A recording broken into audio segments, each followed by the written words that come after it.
Então vamos lá. Bom dia a todos. Vamos estar iniciando a nossa quarta aula de História da apostila 6. Eu vou estar aqui compartilhando a minha tela com vocês para vocês visualizarem a apostila, melhor, né? A apostila.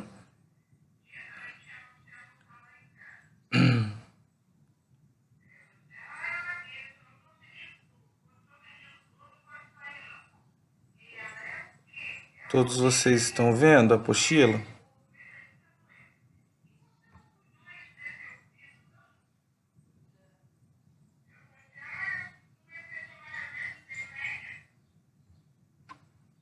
Estão?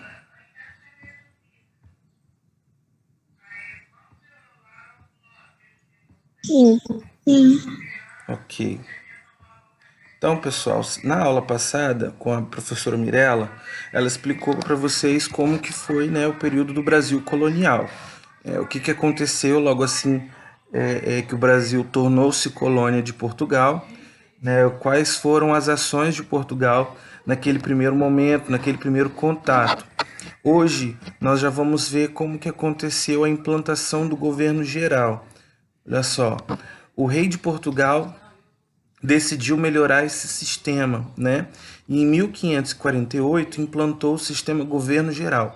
Por que ele vai chamar governo geral? Porque naquele tempo, pessoal, o Brasil não era visto ainda como um país, não era ainda sede de um grande rei para ele poder ser chamado de monarquia, ou pior ainda, ele ainda não era independente, né?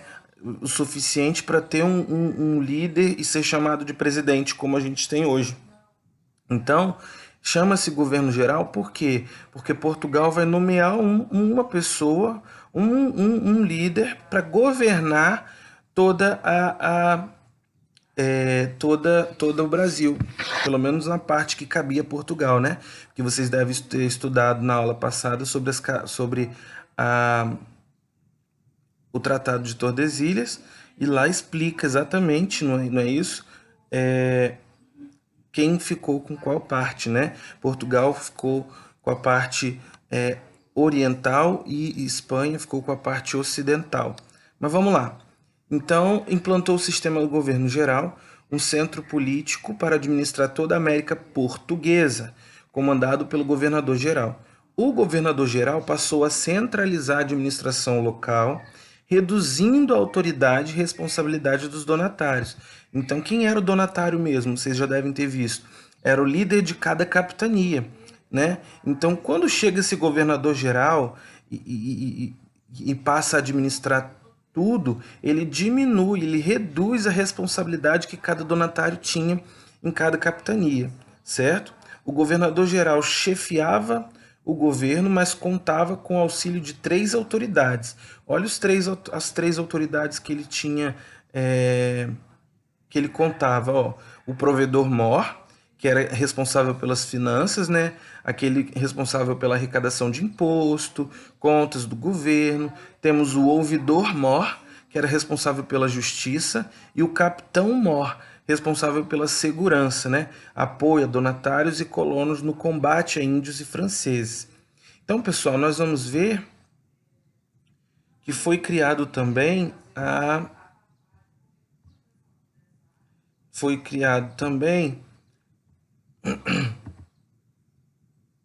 as câmaras municipais. Alguém sabe para que serve uma câmara municipal? Quero ouvir de vocês.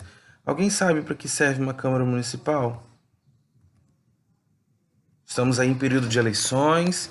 Não sei se acredito que vocês ainda não têm 16 anos para votar, mas já estão na hora de começar a aprender. Para que serve a Câmara Municipal de uma cidade? Se você não quiser falar, pode escrever. Para isso a gente tem um chat. Você sabe para que serve?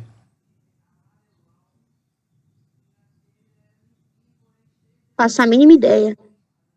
Quem que trabalha lá na Câmara? Isso daí vocês sabem, né? Quem são os funcionários de uma Câmara Municipal? Quem reside em uma Câmara Municipal? Não são os vereadores, pessoal?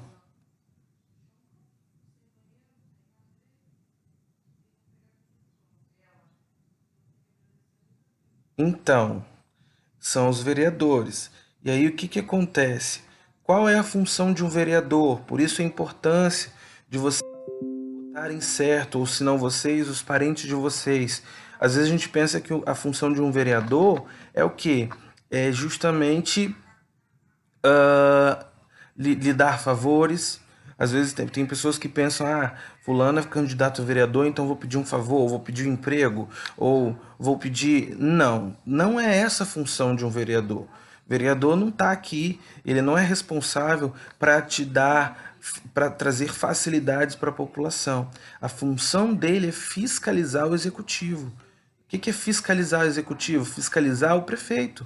Fiscalizar tudo que o prefeito faz e propor projeto de leis que venham a facilitar, que venha trazer aí benefícios para uma sociedade, para uma população.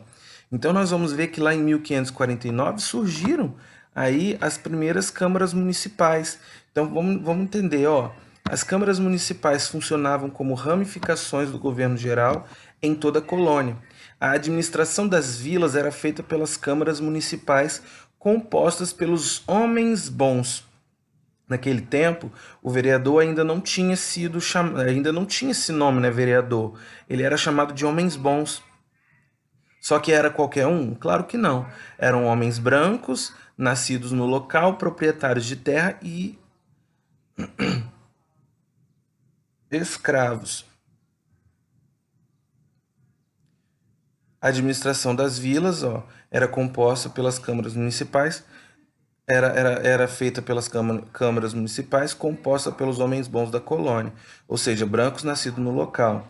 E aí nós vamos ver, ó, a escolha desses escravos, toda hora isso sai. A escolha desses escravos,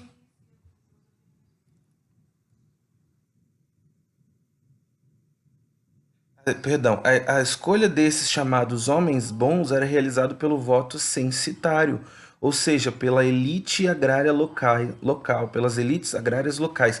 O que que são um voto censitário? É aquele voto que só vota pessoas que têm posse, que têm riqueza, certo? As decisões de toda a vida cotidiana dos colonos cabiam às câmaras, enquanto hoje, pessoal, as câmaras servem, né, os vereadores servem para quê? Como eu falei, para fiscalizar o prefeito e criar projeto de leis. Naquele tempo, as câmaras eram nas câmaras que decidiam sobre a construção de estradas, pontes, edifícios, limpeza, conservação das ruas, regulamentação das feiras, mercados e determinação de prisões. Então, duas das funções primordiais das câmaras municipais eram a cobrança de impostos, era o repasse de parte da tributação do governo geral, representante da metrópole. Então, as câmaras municipais na época tinham a função que hoje tem uma prefeitura, certo? Então, surge dessa forma, mas você vê com o tempo ela vai mudando, ela vai sendo transformada a sua função. Tanto é que hoje nas cidades a gente já tem a própria prefeitura que tem essa função e a própria Câmara Municipal que vai ter a função aí de fiscalizar o prefeito, o executivo e propor novas leis. Enquanto o governo geral representava os interesses da metrópole, lembrando, quem é a metrópole do Brasil aqui nesse momento? É Portugal, tá bom? Brasil, colônia, Portugal, metrópole. Então, enquanto o governo representava esses interesses de Portugal, as câmaras municipais eram ocupadas por aqueles que representavam os interesses da colônia. Por esse motivo, as câmaras municipais se chocaram em vários momentos com determinações do governo geral. Então, o que acontece? O governo ele vai representar a vontade de Portugal. Já a Câmara Municipal acaba exercendo a vontade local da colônia. Então, vários momentos, quando o governo geral trazia alguma mudança, alguma lei ou alguma norma, ou querer impor alguma vontade, vai chocar aí com as câmaras municipais, porque muitas dessas coisas que o governo vai tentar mandar, as câmaras municipais não vão querer obedecer, certo? Vamos ver aqui, ó, os primeiros e principais governadores gerais. Nós temos o primeiro, que foi Tomé de Souza. O que ele fez? Ele fez a fundação da primeira capital do Brasil, que foi em Salvador, e instalou lá o governo geral. E teve a criação do cargo de primeiro bispo do Brasil, chefe do catolicismo na colônia, ocupado inicialmente pelo bispo Dom Pedro Fernandes Sardinha. Nós vamos ver que no período de Tomé de Souza, que foi de 1549 a 1553, nós vamos ter a vinda dos primeiros padres jesuítas, né, da Companhia de Jesus, liderados pelo padre Manuel de Nóbrega e encarregado da catequese indígena e da educação colonial. Então, nesse momento aí, desse primeiro governador, que nós vamos ver os primeiros jesuítas chegando no Brasil com a intenção de catequizar esses índios, de evangelizar, de trazê-los, esses índios, ao cristianismo. O segundo, o principal governador geral, que foi de 1553 a 1557, foi o Duarte da Costa. O que ele vai fazer? Nesse período vai chegar a segunda leva dos padres jesuítas, sob a chefia do padre José de Anchieta, né, que é considerado o apóstolo do Brasil. Ele foi canonizado em 2014 pelo Papa Francisco, primeiro jesuíta a chegar ao pontificado. Né, foi canonizado. Hoje ele é canonizado, ele é reconhecido como uma figura praticamente santa, né? Nós vamos ter nesse período a fundação do Colégio de São Paulo pelos padres jesuítas Manuel de Nóbrega e José de Anchieta.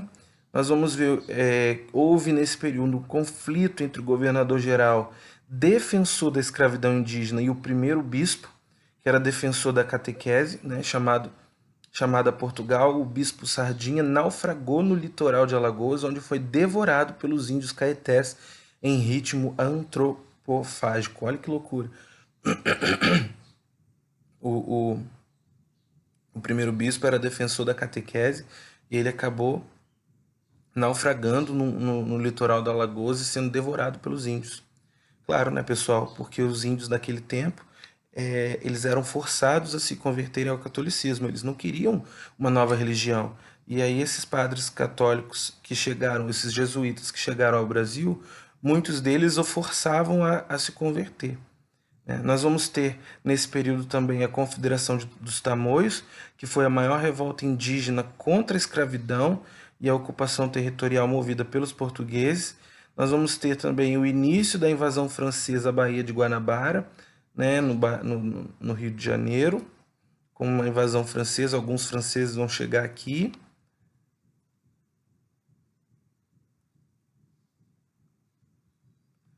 E aí vem falando, a primeira invasão francesa. Vai falar ali, quem eram os invasores? Os huguenotes, né, calvinistas franceses. Qual é a causa da invasão desses franceses? Perseguição político-religiosa da maioria católica, expansão mercantil apoiada pelo rei francês. Então, tinham duas intenções dessa invasão. Uma perseguição política religiosa, que boa parte eram católicos, e a outra causa era a expansão mercantil, né? Eles queriam procurar novas riquezas.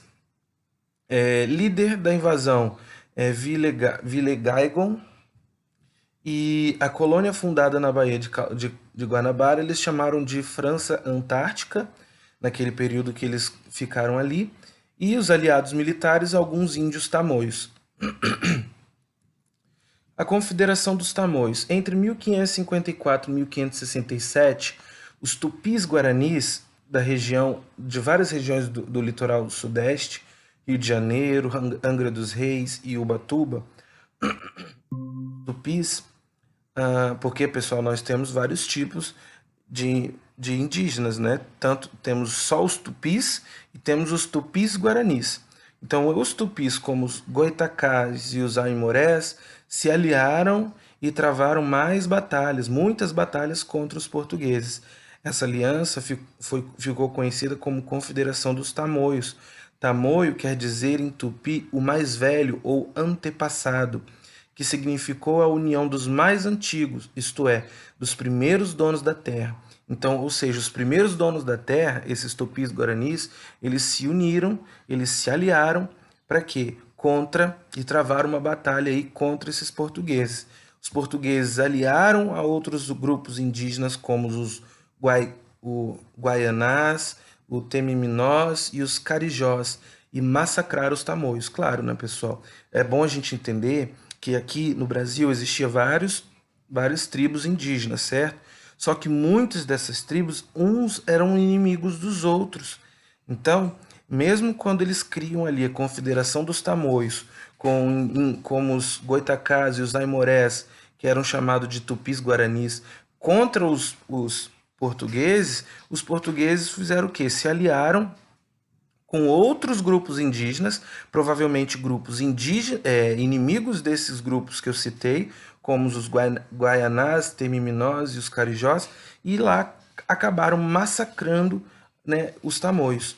A Confederação dos Tamoios representou um conflito de resistência indígena, foi o primeiro grande conflito dos índios no Brasil, os quais lutavam pela liberdade e ainda pelo território, o que reuniu inúmeros caciques, resultando na morte de muitos portugueses, franceses e índios.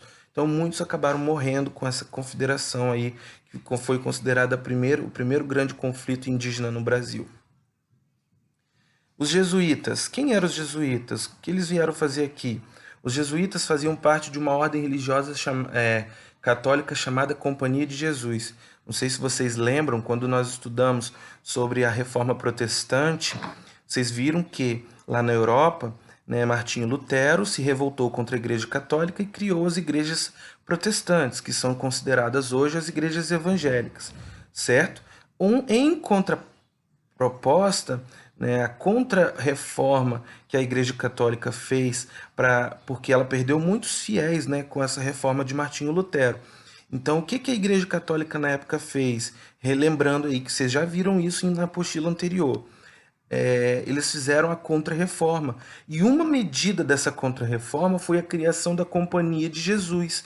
Ou seja, eles levantaram ali vários católicos, que nós vamos chamar aqui de jesuítas, para ir além da Europa, ou seja, em outros países, em outras regiões fora da Europa, para quê? Para conseguir fiéis adeptos do catolicismo, fiéis que fossem, que se tornassem católicos.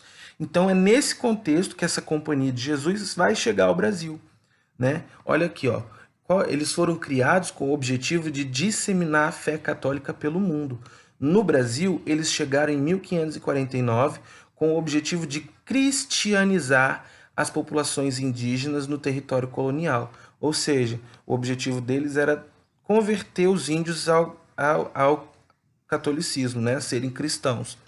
Incumbidos dessa missão, promoveram a criação das missões, onde organizavam as populações indígenas em torno de um regime que combinava trabalho e religiosidade. Ao submeterem as populações aos conjuntos do valor da Europa, minavam toda a diversidade cultural das populações nativas do território. Ou seja, quando eles obrigavam essas populações a eles obterem valor europeu, a obedecerem o que a Europa dizia que era correto, eles acabavam destruindo a diversidade cultural que tinha no Brasil, né? Desses povos nativos, desses índios nativos, certo? Além disso, submetiam os mesmos a uma rotina de trabalho que despertava a cobiça dos bandeirantes, que praticavam a venda dos escravos indígenas. Então nós vamos ver que além deles fazerem isso, eles forçavam os índios a obterem um ritmo de trabalho que eles não estavam acostumados, né? Praticamente escravizando esses indígenas. Ao mesmo tempo que estavam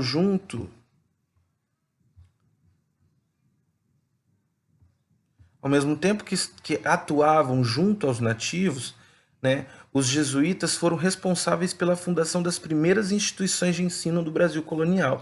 Então, os jesuítas eles vão ser responsáveis pela catequização desses índios, mas também pela formação mas também ele vai ser responsável pela educação. Como assim? Eles são os jesuítas que vão fundar as primeiras instituições de ensino no Brasil.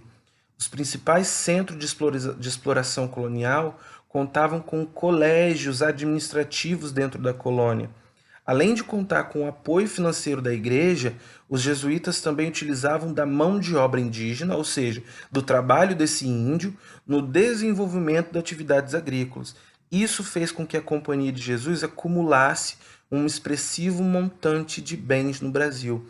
Então, esses jesuítas eles acabaram acumulando muitos bens aqui no Brasil, graças a quê? Ao dinheiro que vinha da Europa, da igreja, né?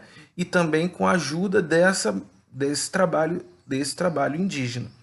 Então, olha só, fazendas de gados, olarias e engenhos eram administradas pela ordem.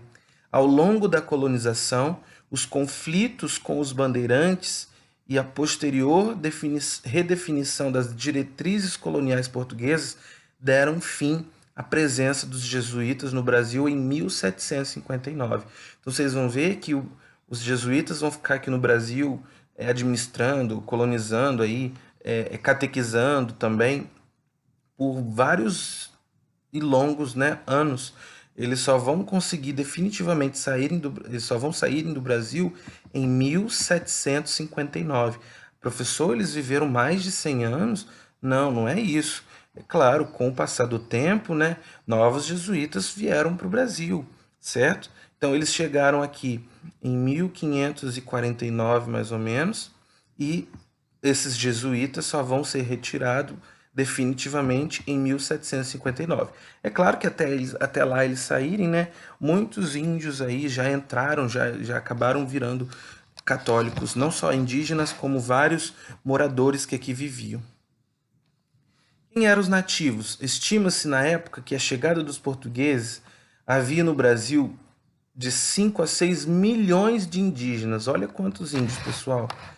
Segundo o último censo do IBGE, em 2000, então, segundo o censo, lá em 2000, há hoje no Brasil cerca de 700 mil.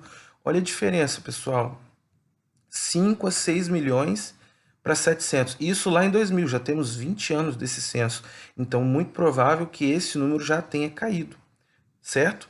A morte dos indígenas se deu também em decorrência de doenças como o sarampo e a rubéola, trazido pelos europeus. Muitas doenças, pessoal, trazidos pelos europeus para aqui para o Brasil, fizeram com que os indígenas morreram. Claro, porque esses europeus já tinham imunidade contra essas doenças, agora o índio não. O índio nativo que aqui vivia não tinha imunidade contra essas doenças. Então, muitos acabavam morrendo, por isso a população indígena foi reduzido drasticamente, né? E essas principais doenças nós temos aqui, ó, sarampo e rubéola. Como os nativos, olha lá, não tinham resistência, aldeias inteiras foram dizimadas. Assim como ocorreu na América Espanhola, os indígenas também sofreram a ação das missões jesuítas, que tinham por objetivo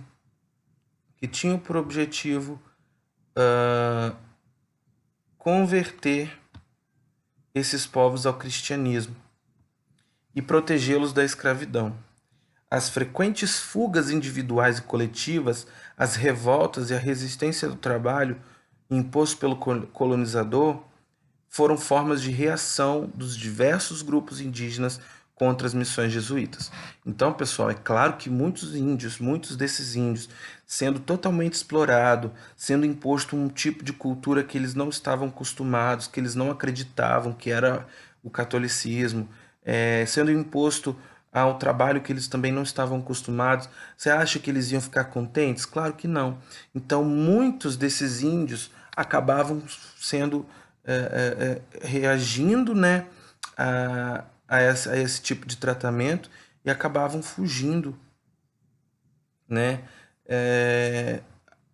sejam eles individuais ou coletivamente, acabavam fugindo aí das suas responsabilidades impostas pelos europeus.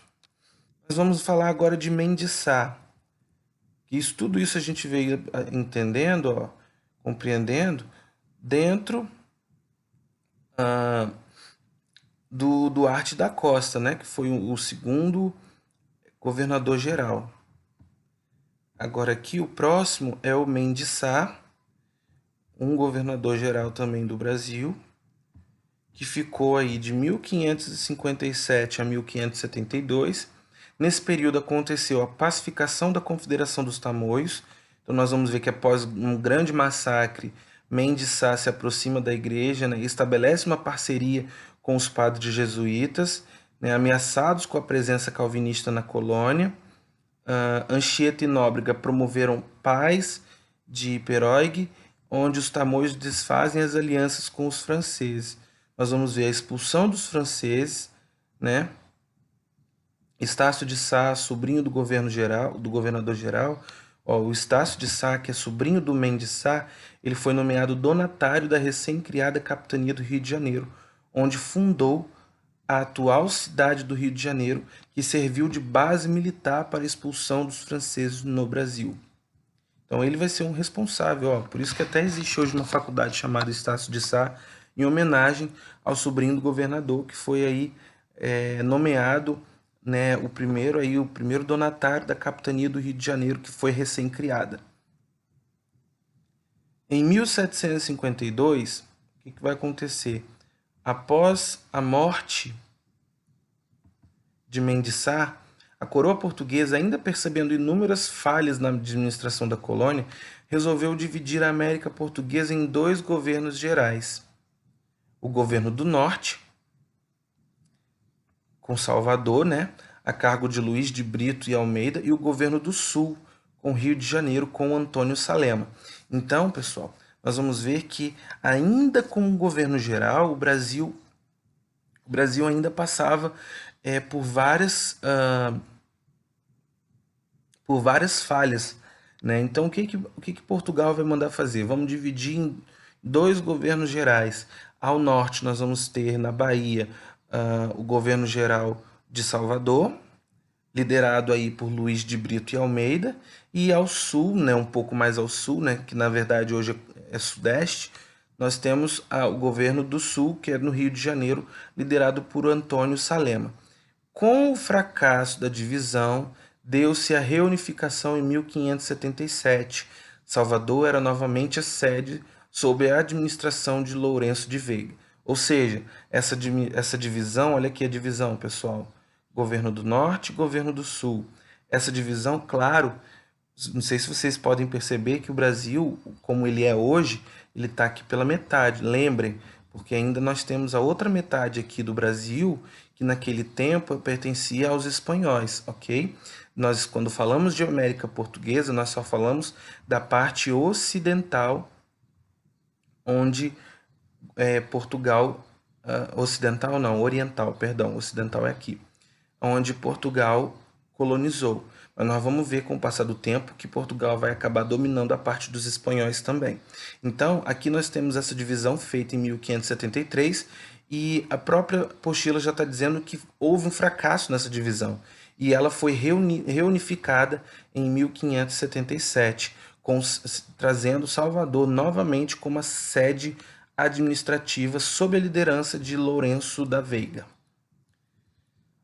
Durante a União Ibérica, que foi a união de Portugal e Espanha, lá em Portugal, né, no ano de 1608, foi realizada uma nova divisão que durou apenas 7 anos.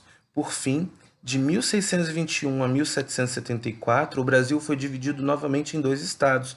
O estado do Maranhão, com capital inicial em São Luís, em 1737, quando foi transferida para Belém, passando a chamar-se Estado do Grão-Pará e Maranhão, e o Estado do Brasil, com capital em Salvador, em 1763, quando ela foi transferida para o Rio de Janeiro.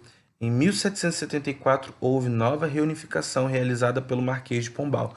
Então percebam, novamente eles tentam aí uma nova divisão para tentar fazer com que a administração tenha um sucesso, mas nós vamos ver que novamente essa nova divisão que eles fazem não vai dar certo, e aí o Brasil é reunificado novamente, só que agora por Marquês de Pombal. União Ibérica, Portugal sob o domínio da Espanha. O que vai acontecer? No ano de 1578, o rei de Portugal, Dom Sebastião, morreu na Batalha de Alcácer Quibir, que era a região da África que corresponde lá ao atual Marrocos, né? Uma luta contra os árabes. Como não tinha filhos, o trono de Portugal foi ocupado pelo seu tio-avô, o cardeal Dom Henrique, que também morreu sem deixar herdeiros.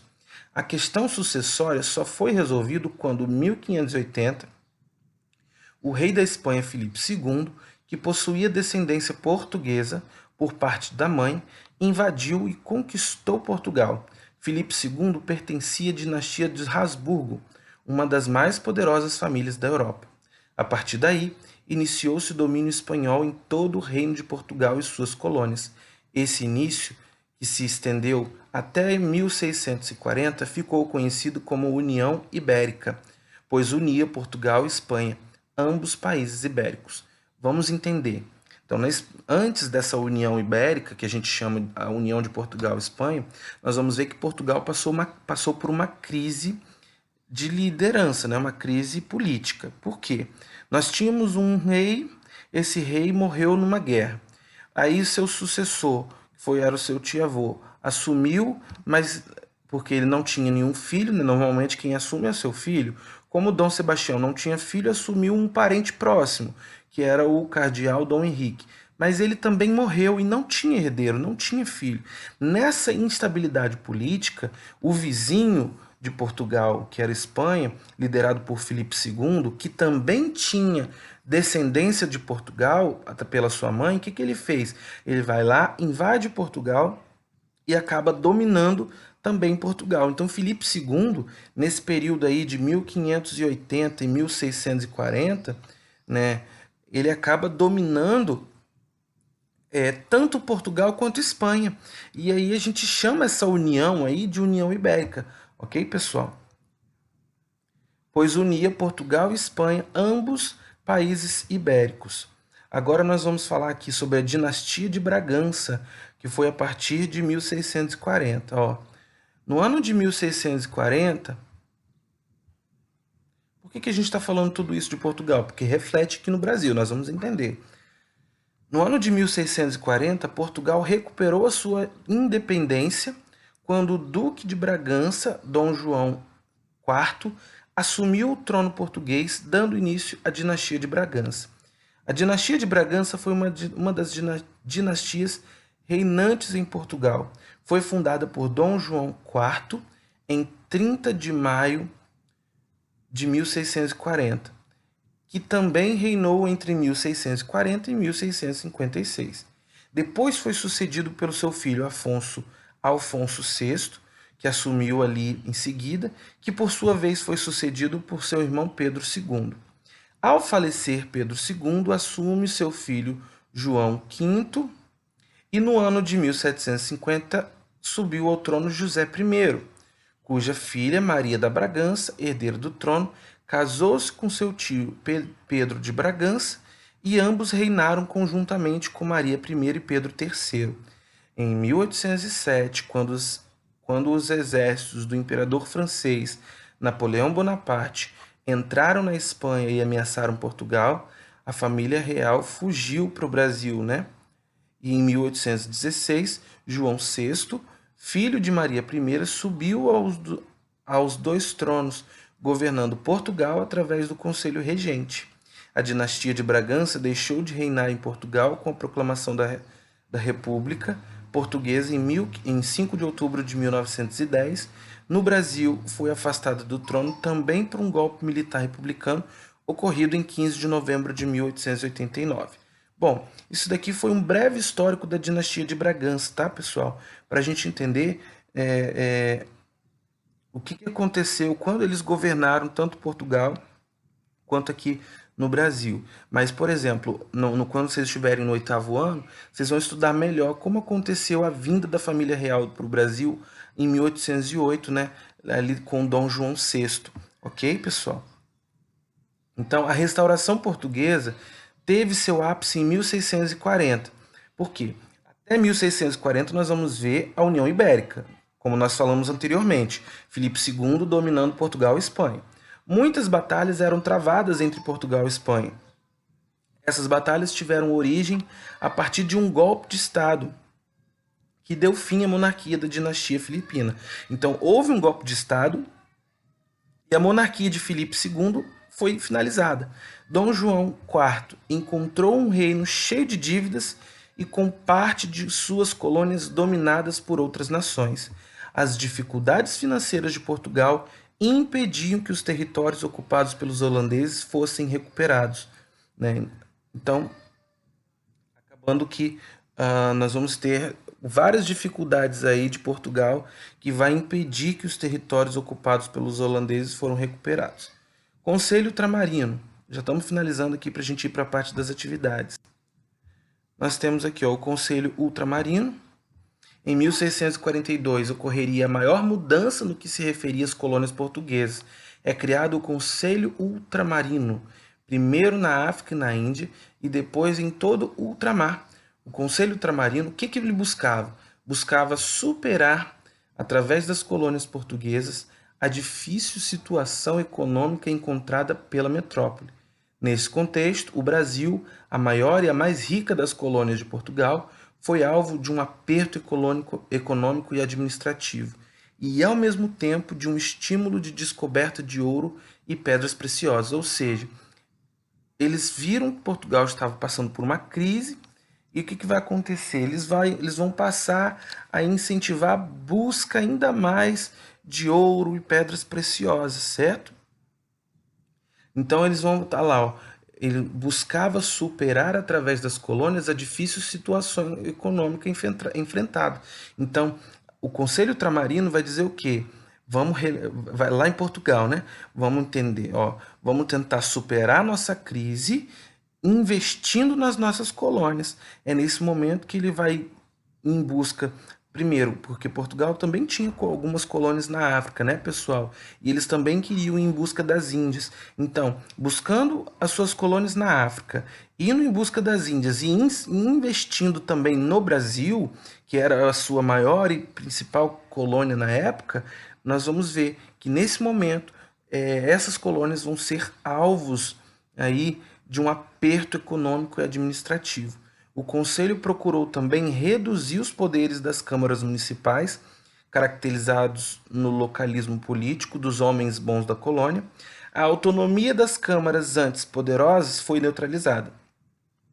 Daí em diante, até a extinção do regime colonial, o órgão supremo da administração seria o Conselho Ultramarino. Então, nós vamos ver que o órgão da administração agora passa a ser esse Conselho Ultramarino, certo? Então aqui nós temos alguns exercícios. Vamos lá.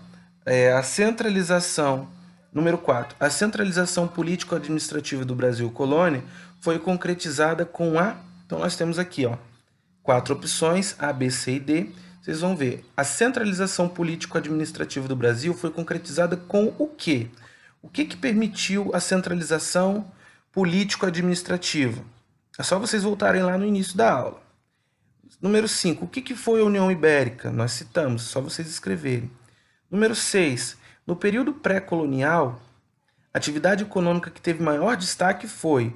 Qual foi a atividade econômica no período pré-colonial? O pau-brasil, a mineração, a cana-de-açúcar ou o café? Só vocês fazerem a leitura. Não adianta eu aqui trazer explicações da atividade, porque eu acabei de explicar o conteúdo. Então, se eu falar demais, eu vou acabar dando a resposta. É só vocês lerem o conteúdo.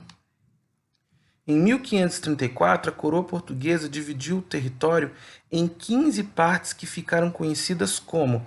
Qual era como ficou conhecida o território que foi dividido em 15 partes? Vocês viram isso na aula da professora Mirella. Número 8. O período do Brasil colonial, outros países que dividiram as terras foram... No período colonial, quais foram os outros países que invadiram aqui as terras? Olha... Espanha e Inglaterra, Holanda e Espanha, França e Espanha ou França e Holanda? É só vocês olharem na matéria. Número 9. Após a restauração portuguesa ocorrida em 1640, marca a opção correta. O que aconteceu? Após a restauração portuguesa ocorrida em 1640, mais especificamente, após o fim da União Ibérica. E número 10. Entre as realizações de Mendes Sá, o terceiro governador-geral do Brasil não se destaca. Então, Entre as realizações, qual dessas opções não se destaca aqui entre as realizações de Mendes Sá? E aí vem a pesquisa. Nós temos aqui uma pesquisa que vocês deverão fazer.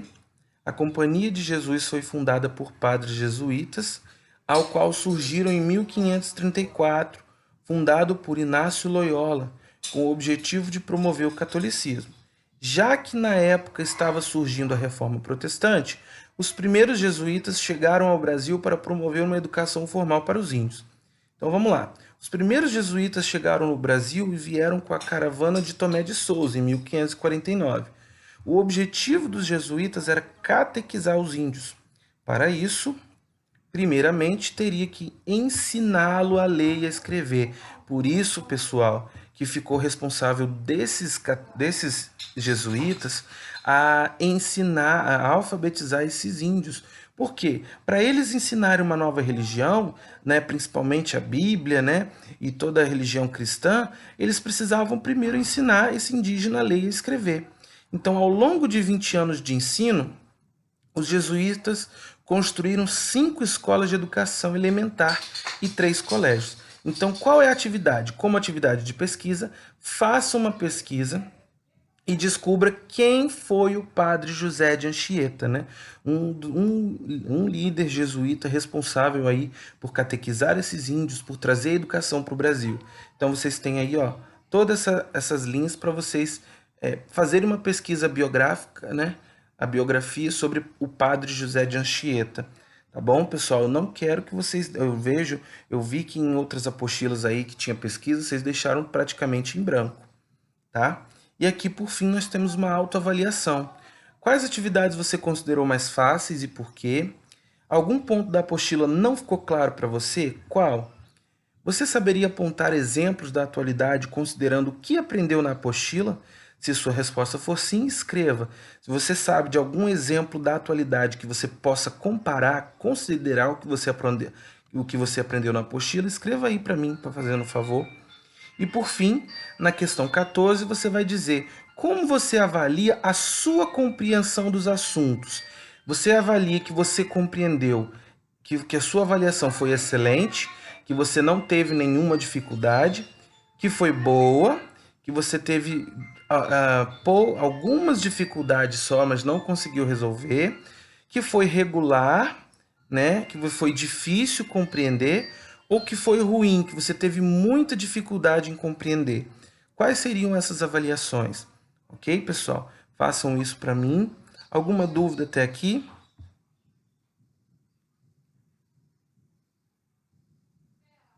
Alguma dúvida até aqui, pessoal? Não.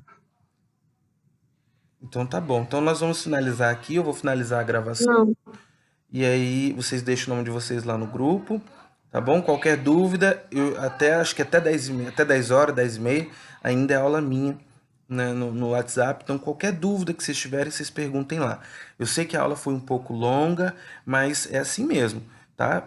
À medida que vocês tiverem dúvida, voltem no vídeo para vocês entenderem. Se ainda assim não ficou bem explicado, é só vocês perguntarem para mim, tá bom? Ok, Tá pessoal? bom. Então, muito obrigado. Deixa eu encerrar aqui a gravação. Valeu, pessoal.